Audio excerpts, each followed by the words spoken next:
अस्सलाम वालेकुम स्टूडेंट्स। आज हम इस चैप्टर का सेकंड टॉपिक स्टार्ट करेंगे, that is forms in HTML.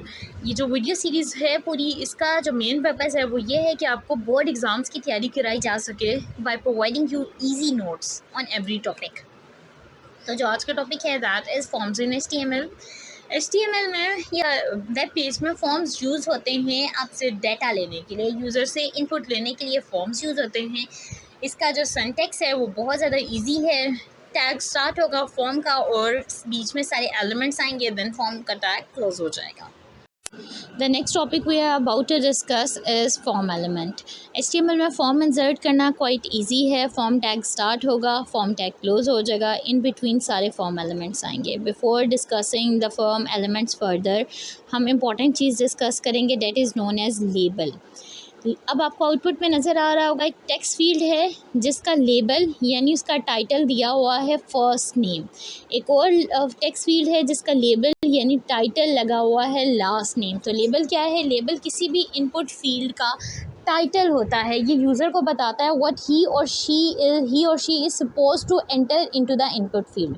अब ये जो फर्स्ट नेम है वो उसका लेबल उसकी आईडी, स्पेसिफिक आईडी के साथ कैसे एसोसिएट करेगा। लेबल के अंदर हम एट्रीब्यूट यूज़ करेंगे फॉर, और सेम वो जो एट्रीब्यूट उसका नाम रखेंगे फॉर का, वो ही हम इनपुट फील्ड के आईडी एट्रीब्यूट का नाम रखेंगे। यानी फॉर और आईडी, लेबल का फॉर और इनपुट फील्ड की आईडी, ये दोनों मैच होने चाहिए। इसको मैं फर्दर आगे एक्सप्लेन करूँगी, अब तब आपको ज़्यादा क्लियर हो जाएगा। तो जो फर्स्ट फॉर्म एलिमेंट हम डिस्कस करने वाले हैं वो है इनपुट टाइप टेक्स्ट। इसको हम टेक्स्ट फील्ड भी कहते हैं। इनपुट टाइप टेक्स्ट या टेक्स्ट फील्ड यूज़ होती है यूज़र से सिंगल लाइन इनपुट लेने के लिए। जैसे यूज़र ने अपना नाम लिखना है, फर्स्ट नेम लिखना है, अपनी एजुकेशनल क्वालिफिकेशन लिखनी है, अपना फेवरेट फूड लिखना है, तो जो एक सिंगल लाइन की उसने इनपुट देनी है उसके लिए हम टेक्स्ट फील्ड यूज़ करेंगे। इसको फॉर्म के अंदर इंसर्ट करना वेरी इजी है। पहले हम फॉर्म टैग स्टार्ट करेंगे। सबसे पहले मैंने देना है label. Label for, F name का मतलब है कि फ़र्स्ट नेम के लिए ये लेबल जा रहा है। उसके आगे जो लिखा है फर्स्ट नेम कॉलन, ये वो है जो आपको डिस्प्ले होगा, यूज़र को नज़र आ रहा होगा। लेबल टैग क्लोज हो जाएगा। बी आर का टैग है, बी आर से ये होगा कि जो अब नेक्स्ट जो भी मैं लिखूँगी वो नेक्स्ट लाइन पे जाएगा, उसने लाइन ब्रेक कर दी है। Input type text. अब जो आईडी दी है मैंने, अब देखो कलर मैंने सेम रखा है। फॉर का मैंने कलर रखा हुआ है, फॉर के साथ एफ नेम उसका कलर रेड रखा है, और आईडी के साथ जो एफ नेम लिखा है इसका भी कलर रेड रखा है। ये दोनों एक दूसरे को बाइंड करेंगे। जो मैं कह रही थी ना कि फॉर यू सेम, जो हम फॉर का नेम रखेंगे वही सेम हमने नेम आईडी का नेम रखना है। और फिर एक नेम यूज़ किया है एट्रीब्यूट एफ नेम का, और ब्रेक लाइन कर दी है। ब्रेक लाइन से आप जो भी नेक्स्ट कमांड दूंगी वो नेक्स्ट लाइन पे जाएगा। लेबल फिर से दिया है फॉर लास्ट नेम, जो लास्ट नेम कॉलन लिखा है वो यूज़र को आगे डिस्प्ले होगा। लेबल का टैग क्लोज हो जाएगा। Input type text field ID, last L name है, फॉर और आईडी दोनों ये मैच होने चाहिए। नेम एल नेम लिखा है और फॉर टैग फॉर्म का टैग क्लोज हो गया है। अब आपको इसके सामने इसका आउटपुट जनरेटेड नज़र आ रहा है। फर्स्ट नेम उसकी टेक्स्ट फील्ड, लास्ट नेम और उसकी टेक्स्ट फील्ड।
अब हम इनपुट टाइप के और लेबल के एट्रीब्यूट्स की बात कर लेते हैं। लेबल में एक ही एट्रीब्यूट यूज़ हो रहा है, that is for. For use होता है इनपुट टाइप के साथ उसको एसोसिएट करने के लिए। जो फॉर में हम नाम रखेंगे वही सेम नाम हमने आईडी के अंदर इनपुट टाइप की आईडी को देना है, ताकि वो दोनों एसोसिएट कर सकें। अब इनपुट टाइप के अंदर हमने पहला जो एट्रीब्यूट पढ़ा है वो आईडी है। आईडी और लेबल का फॉर सेम होना चाहिए, ये बात हम पिछली स्लाइड से पढ़ रहे हैं। इनपुट टाइप के अंदर एक और जो एट्रीब्यूट यूज़ किया जा रहा है दैट इज़ नेम। नेम हम यूज़ कर रहे हैं इनपुट आईडी का डाटा बैक एंड पे पहुंचाने के लिए। अगर मैंने फ़र्स्ट नेम के अंदर जो input type text first name रखी है उसको नेम नहीं दूंगी तो कभी भी ये डाटा बैक एंड पे नहीं जाएगा। तो इनपुट टाइप के अंदर आईडी एट्रीब्यूट यूज़ किया जाता है लेबल के साथ एसोसिएट करने के लिए, और नेम एट्रीब्यूट यूज़ किया जाता है बैक एंड पे उसका डाटा पहुंचाने के लिए। नेक्स्ट एलिमेंट जो हम डिस्कस करेंगे वो होगा रेडियो बटन। रेडियो बटन को क्रिएट करना बहुत इजी है। इनपुट टाइप रेडियो लिखने से रेडियो बटन क्रिएट हो जाता है। रेडियो बटन यूज़र को अलाउ करता है कि वो डिफरेंट ऑप्शंस में से ओनली वन को सेलेक्ट करे।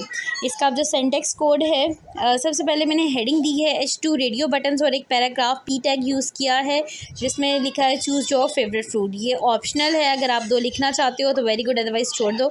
जो आपका काम स्टार्ट होगा वो एक्चुअल फॉर्म से स्टार्ट होगा। फॉर्म टैग स्टार्ट किया है। अब इनपुट रेडियो बटन्स को क्रिएट करना के लिए क्या होगा, मैंने लिखा है पहले। अब देखो, अगर आप आउटपुट में देखो तो पहले रेडियो बटन बना है देन उसका लेबल लगा हुआ है, इसलिए पहले मैंने इनपुट टाइप रेडियो दिया, आईडी बनाना दिया।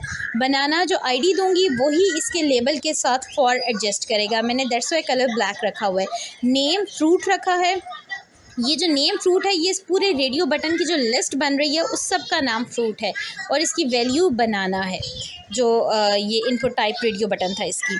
इसके बाद इसके आगे इसका लेबल लगाना है। लेबल फॉर बनाना जो आईडी था वही इसका फॉर में आएगा, और आगे जो मैंने टैग के बाहर बनाना लिखा हुआ है ये वो बनाना है जो लेबल डिस्प्ले होगा। लेबल टैग क्लोज करूँगी, BR टैग लाइन एक ड्रॉप कर जाएगा, एक लाइन ब्रेक करेगा। अब जो नेक्स्ट होगा वो नेक्स्ट लाइन पे जाएगा। फिर इनपुट टाइप रेडियो दिया है, आईडी इसको मैंगो दी है, यही इसके लेबल में आईडी दूंगी मैंगो। फॉर में इसके लेबल में वही मैंगो आएगा।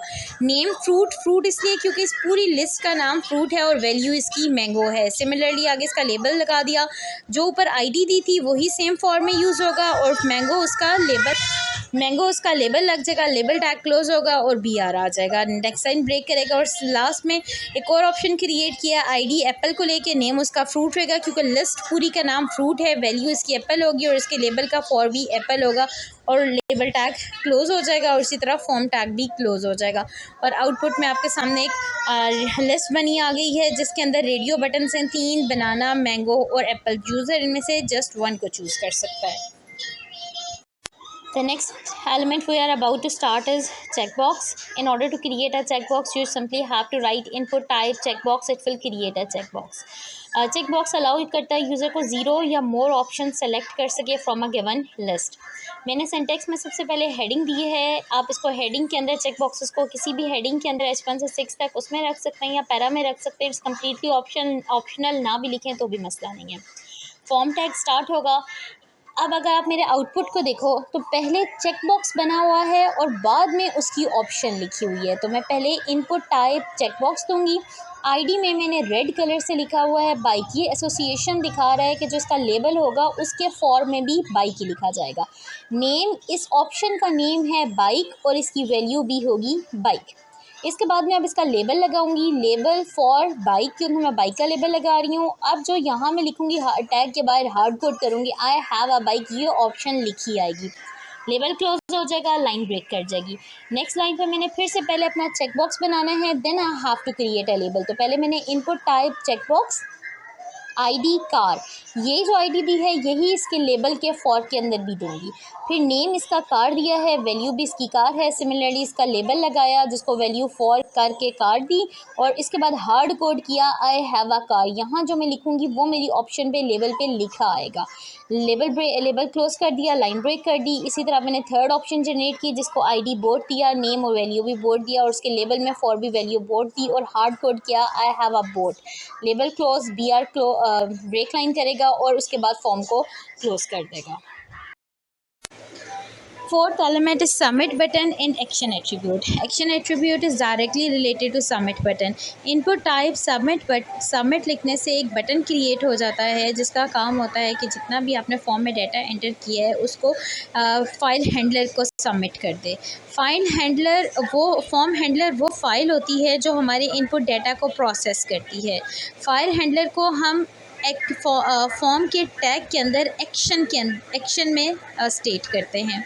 सिंटैक्स स्टार्ट होगा फॉर्म एक्शन के अंदर हम वो अपनी पीएचपी की फ़ाइल या एचटीएमएल की फ़ाइल नहीं, यूजुअली पीएचपी की फ़ाइल ही होती है जिसके अंदर हम अपना एक्शन परफॉर्म कर रहे होते हैं जो हमने डाटा यूज़र से कलेक्ट किया है उसका नाम लिखेंगे। अच्छा, इसने स्लैश लगाया हुआ है एक्शन _page.php से पहले स्लैश लगा हुआ है। स्लैश का मतलब है इसके पाथ को दिखाएगा, अगर आप स्लैश नहीं डालो तो भी चलेगा, कोई मसला नहीं है इसमें। फिर अब मैं पहले लेबल लगा रही हूँ क्योंकि मेरे आउटपुट में देखें तो पहले फ़र्स्ट नेम लिखा आ रहा है जो कि लेबल है, और लेबल आएगा फॉर नेम एफ नेम के साथ। उसका फर्स्ट नेम कॉलन जो मैंने लिखा है वो हार्ड कोड होकर आ जाएगा। फिर इनपुट टाइप टेक्स्ट लिखूँगी, फॉर और आईडी अभी तक आपको समझ आ गया होगा, फॉर और आईडी सेम होना चाहिए। फिर नेम दिया है एफ नेम, ब्रेक लाइन दी, नेक्स्ट लाइन पे चला जाएगा।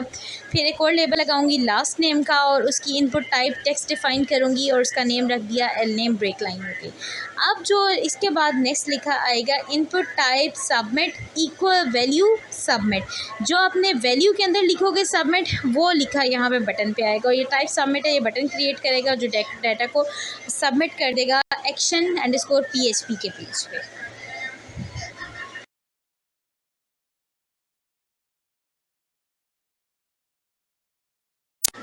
फिफ्थ एलिमेंट इज़ सेलेक्ट एक list, drop down list user को दे देगा, उसमें से यूज़र वन ऑप्शन को सेलेक्ट कर सकता है। सिंटैक्स स्टार्ट होगा फॉर्म से। फॉर्म के अंदर मैंने एक्शन के एट्रीब्यूट स्पेसिफाई किया है कि जब डाटा सबमिट होगा तो किस पेज पे जाएगा, अगर आप नहीं भी करते हो तो इट्स ओके।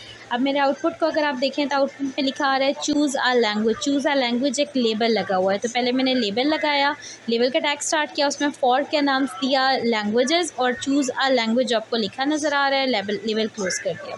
नेक्स्ट अब मैं जो सेलेक्ट एलिमेंट होता है वो इनपुट टाइप के साथ वर्क नहीं करता, उसके लिए सेलेक्ट लिखना पड़ता है। सेलेक्ट लिखा है, आईडी मैंने वही दी है जो इसके लेबल को दी थी फॉर लैंग्वेजेस, ताकि इन्हें एसोसिएट कर सकूँ। इसका नेम भी मैंने रखा लैंग्वेजेस सेलेक्ट। और अब मैं इसके अंदर ऑप्शन दूँगी, ऑप्शन वैल्यू CSS, आगे हार्ड कोड किया CSS, ऑप्शन फर्स्ट क्लोज। फिर second option HTML, hard code किया HTML, option close. Third option start कर रही हूँ, वैल्यू जावास्क्रिप्ट लिखा आएगा और हार्ड कोड किया जावास्क्रिप्ट और ऑप्शन क्लोज। इसी तरह सेलेक्ट क्लोज। उसके बाद फिर मैंने दोबारा से इनपुट टाइप सबमिट दिया, इनपुट टाइप सबमिट, और अगर वैल्यू सबमिट लिखूँगी तो भी इसके अंदर वैल्यू सबमिट लिखा आएगा और फॉर्म का टैग क्लोज हो जाएगा। The sixth element is text area. Text area is different from text field. In text field, user can enter only single line of input. But in a text area, user can enter multi lines of input. So इसका syntax start होगा form से, form tag start होगा, form tag close हो जाएगा। उसके अंदर action अगर आप मेंशन करना चाहें तो कर दें। फिर टेक्स्ट एरिया, ये भी इनपुट टाइप के साथ वर्क नहीं करता, इसके लिए जो टैग यूज़ होता है वो टेक्स्ट एरिया होता है। टेक्स्ट एरिया नेम इसका मैंने मैसेज लिखा। अब इसमें रो और कॉल्स आपको डिफ़ाइन करने पड़ते हैं। रो का मतलब है कि कितनी वो रोज़ ले रहा है और कॉल्स का मतलब है कितने कॉल्स ले रहा है। ओबियसली ये बड़ा होता है, विड्थ लेता है इसलिए। फिर इसके बाद मैंने बाहर लिखा है give your comments here. Give your comment here आपको नज़र आ रहा है आउटपुट में, बॉक्स के अंदर लिखा आएगा, ये डिस्क्रिप्शन है उसकी। टेक्स्ट एरिया क्लोज हो जाएगा, ब्रेक लाइन यूज़ की है और इनपुट टाइप सबमिट का बटन यूज़ किया है। मैं आपको चीज़ें रिपीट कर रही हूँ फॉर्म में, जैसे सबमिट का बटन हो गया और इन एक्शन हो गया, ताकि आपको ये चीज़ें फ्रिक्वेंटली यूज़ करनी है।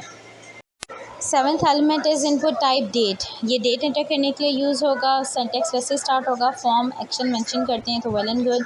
फिर लेबल आप देंगे, पहले आप मेरे आउटपुट को देखो तो पहले लेबल लिखा आ रहा है बर्थडे, तो मैंने लेबल दिया बर्थडे का। उसका टैग जो अंदर एट्रीब्यूट यूज़ किया वो फॉर में बर्थडे यूज़ किया। अब इसके साथ इनपुट टाइप डेट लिखने से डेट की फील्ड क्रिएट हो जाएगी, उसको आईडी और उसको नेम भी डेट दिया। अब आप देखें तो ऑटोमेटिकली उसने मंथ, डेट और ईयर्स के लिए कैलेंडर ओपन कर दिया है। और उसके बाद मैंने इनपुट टाइप सबमिट, वैल्यू उसको सबमिट दी और फॉर्म क्लोज कर दिया। Next element is input type email. Input type email is used to take email input from the user.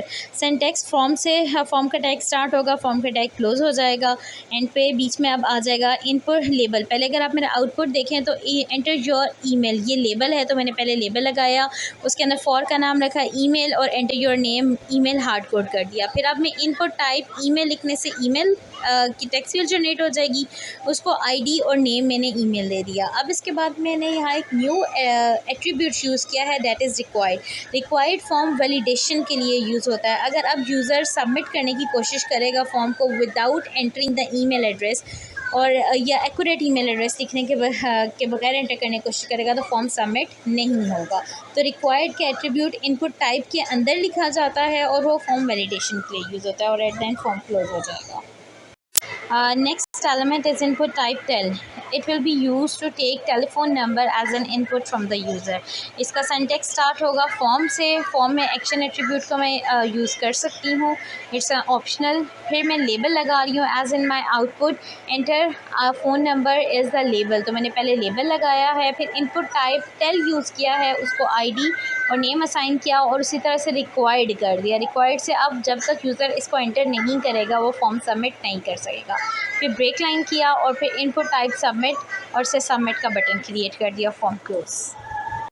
अब डिस्कस करते हैं इस लेक्चर का last element, that is input type time. ये यूज़र से टाइम लेने के लिए यूज़ होगा। इसका सिंटैक्स फॉर्म की टैग से स्टार्ट होगा। अब आउटपुट में पहले लिखा नज़र आ रहा है सेलेक्टेड टाइम, तो मैंने एक लेबल लगा लिया जिसमें फॉर रखा है टाइम नाउ और हार्ड कोड किया है सेलेक्टेड टाइम। फिर अब मैंने इनपुट टाइप लगानी है। इनपुट टाइप टाइम देने से ऑटोमेटिकली टाइम की फील्ड जनरेट हो जाएगी, उसको आईडी और नेम अलॉट किया और उसके बाद अब मैंने कोई भी BR नहीं यूज़ किया था, तो आप देखो सारा मेरा आउटपुट एक ही लाइन में लिखा आ रहा है। इनपुट टाइप सबमिट और उसको वैल्यू सबमिट करके फॉर्म क्लोज कर दिया।